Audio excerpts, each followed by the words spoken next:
আমি দেখেছি আমাদের ওস্তাদের মধ্যে কেউ রুকুতে করে হাত বাঁধতেন, কেউ ছেড়ে দিতেন, কেউ কারোর বলতেন না কেন। তো আমার ওস্তাদের মধ্যে কেউ, আমি দেখেছি আমার ওস্তাদের মধ্যে কেউ মদিনা থেকে, যেখানে এখন হচ্ছে জিন পাহাড় বলে, ওখানে গেছি আমরা একবার মদিনাতে, ওখানে প্রায় 35 কিলোর মতো হবে অথবা 40 কিলোর মতো, বেশি হইব না। কাজা করছে, ইয়া করছে, কসর করছে। আরেকজন আছে একই গাড়িতে আসছে, উনি কসর করেন, উনি ফুল করছে। তো উনি এসে বলতেছে, আমার ভাই ডক্টর অমুক তিনি কসর করছেন, আমি কসর করলাম না, আমার বাবা কসর করতে বলতেন, আমি এটা শুনলাম না। ওনার বাপ হচ্ছে মোহাম্মদ আমিনা সাংকেতি রাহমাহুল্লাহ, আব্দুল্লাহ আমিনা সাংকেতি বলতেছেন যে আমার বাবারটা আমি শুনলাম না, আমার কাছে এটা মনে হয় না রাজে প্রাধান্যপ্রাপ্ত মত। আর এখন প্রাধান্যপ্রাপ্ত মত না, আমারটাই শুদ্ধ। সুবহানাল্লাহ। ফিকহ মাসআলার মধ্যে মতভেদ সবসময় ছিল, সালাফরা মতভেদ করেছে। ফিকহের মাসলাতে যখন আকীদার মাসলা একরকম বানাই ফেলে সমস্যা, এইটার আমাদের অনেক মতভেদের কারণ হয়ে দাঁড়াইছে এখন। হ্যাঁ, ফিকহের কিছু কিছু মাসলা আছে অবশ্যই অকাট্য, কিন্তু অনেক মাসলা এগুলো সালাফদের মধ্যে যেতে মতভেদ আছে, এটা কোনোভাবেই আপনি এটাকে একমাত্র সত্য মনে করে দিবেন না।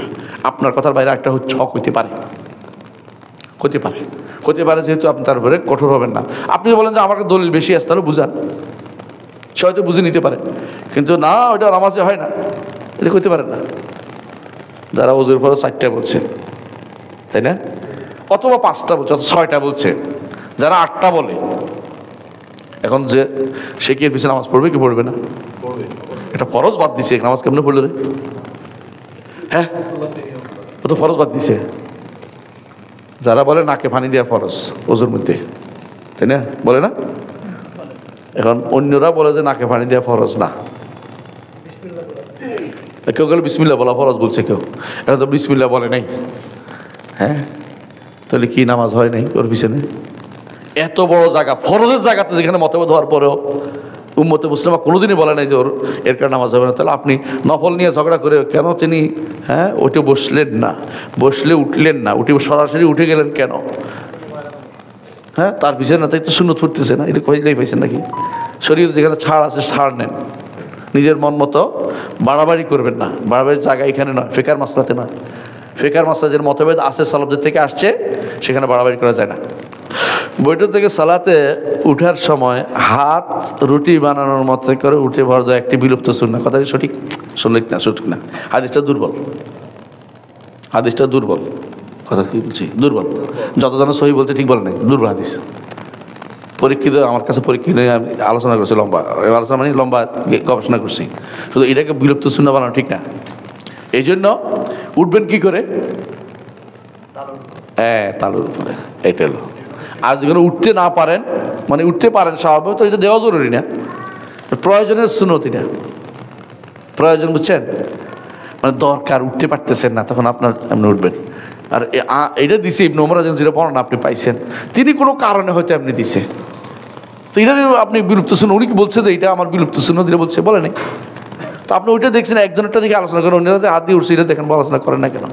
এটা হলো কিছু মানুষ বাড়াবাড়ি করে, এটা বিলুপ্ত সুন্নাহ না। সালাতে ডান দিকে সালাম ফেরানোর সময় আসসালামু আলাইকুম রহমতুল্লাহ, কিন্তু বাম দিকে ফেরানোর সময় আসসালামু আলাইকুম, বরং তো আর একটু বাড়ানো সুন্নত। সেটা কি? আসসালামু আলাইকুম রহমতুল্লাহ, আসসালামু আলাইকুম রহমতুল্লাহ বারাকাতুহু, এটাও তো আছে। এর অর্থ হচ্ছে এগুলো বিলুপ্ত সুন্নাহ না, আপনি ইচ্ছা করলে এটাও করেন, এটাও করেন, এটাও করেন, এটাও করেন, কয়েক রকম আছে। এটা একবার তানাউর বলে শরীয়তে, তানাউর আছে। তানাউর মানে হচ্ছে বৈচিত্র্য আছে, বৈচিত্র্য আছে শরীয়ত, এই বৈচিত্র্যগুলি নিয়ে ভালো, জায়েজও আছে, কোনো সমস্যা নেই। হ্যাঁ, আপনি বলেন যে যদি কোনো এটা কেউ জানতো না, আমি বলে দিলাম, তাহলে আলাদা কথা। হ্যাঁ, অনেক কিছু মানুষ জানে না, আপনি জানাই দিলেন, তাহলে জায়েজ আছে, কোনো সমস্যা। কিন্তু বিলুপ্ত বলার সুযোগ নেই, এটা মানুষ জানে না, অনেকে এটা বলতে পারে, জানাই দিচ্ছি। কিন্তু ওইটাই একমাত্র সুন্নাহ এটা না, দুইটাই সুন্নাত, আর ওইটাও সুন্নাত। তানাউর, তানাউর অর্থ হলো বৈচিত্র্য আনা। রাসূলুল্লাহ সাল্লাল্লাহু আলাইহি ওয়াসাল্লাম সালাতের মধ্যে অনেক বৈচিত্র্য করেছেন। কেন? উম্মতের জন্য কঠিন না, কারণ 5 বার পড়তে হবে, এক রকম করলে কষ্ট হয়ে যাবে উম্মতের উপরে। এই জন্য আমরা যারা একটা আমারটাই ঠিক এরকম হইলে, হ্যাঁ, উম্মতের উপরে কঠিন হয়ে যাইতো। সুবহানাল্লাহ। এক ভাইয়ের পক্ষ থেকে প্রশ্ন, আমি একজন অটোরিকশা চালক, বিধর্মীদের পূজা উৎসব ইত্যাদির সময় রাস্তায় অনেক মন্দিরে যেতে চায়, যাকে দেখে আমি বুঝেছি যে সেখানে পূজা পালনের জন্য যাচ্ছে, এক্ষেত্রে তাকে যাত্রী হিসেবে নেওয়া যায় যাবে না, অন্যায় সহযোগিতা হবে। আপনি বিভিন্ন পাশ কাটিয়ে যাবেন, আমার কাজ আছে, মানুষের কাজ নাই কে আছে দুনিয়াতে, ভিতরে সবার কাজ আছে, বুঝলেন নাই?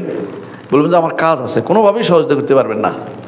এই যে উদাহরণ দেব আরেকটা, ধরেন আপনি জানেন যে পাঁঠাটারে বলি দিবে, আপনার থেকে নিয়ে যাচ্ছে, বলছেন না এটা বেচা যাবে না, আমার মন বেচতে চাইতেছে না। মন তো চাইবে না, কারণ আমার পাঁঠাটারে আল্লাহর নাম বেচতে জব করা হয়। হ্যাঁ, এটা কীভাবে বেচতে চাই, দিতে চাইবে না, সোজা বেচবেন না, এটা বেচা যায় নেই, অন্যায়ের কাজে সোজা যায় না। হ্যাঁ, আপনার বাসা ভাড়া দিতে পারবেন না কাকে? সুদী ব্যাংকওয়ালাকে, বুঝলেন তো? যেই নাপিতে দাড়ি কামায় তাকেও বাসা ভাড়া দিতে পারবেন না, রুম ভাড়া দিতে পারবেন না, বুঝলেন তো? যে এই বেটা কাফের যদি কোনো আপনার এটার ভিতরে একটা মূর্তি স্থাপন করবে আপনি জানেন, তাহলে তাকেও বাসা ভাড়া দিতে পারবেন না। ওদের চিন্তা ওরা করুক, আপনি টেনশন মরে যাচ্ছেন, ওদের চিন্তা আপনি মরে যাবেন। আপনার চিন্তা ওরা মরতেছে না, এত দরদি আমি মুসলিম, আমার সবার চিন্তা করতে হবে তারা কোথায় থাকবে, তারা চিন্তাদের লোক আছে, আছে না? তো ডরমেটরির ব্যবস্থা করবে, ঘরের ব্যবস্থা, আমি তারা ভাড়া দিতে হবে কেন? আমি হারামে সহযোগিতা করতে পারবো, ইসলাম গ্রহণ করো, জায়গা ভাই আছে আমার, তো ভাই দিব। কাফেরদেরকে বাড়ি থাকতে তো নিষেধ করি নাই, থাকার জন্য নিষেধ করি নাই, কিন্তু যদি কোনো মূর্তি স্থাপন করে বলছি, পার্থক্য বুঝে আসছে? বাড়ি ভাড়া দিতে পারবেন তো, না যাই বলি নেই, মূর্তি স্থাপন করতে পারবে না, আমরা বুঝতে পারছি কথাটা, যেখানে শিরকে রাখা করতে পারবে না। আপনি যদি জানেন যে সে মূর্তি স্থাপন করবে, এখানে একটা রুম বানাবে যেখানে ইয়া হয়তো, তার ভাড়া দিতে পারবেন না, কারণ আপনি যেন অন্যায় সহযোগিতা করছেন, তারটা সে চিন্তা করবে, এটা করতে পারবেন না আপনি।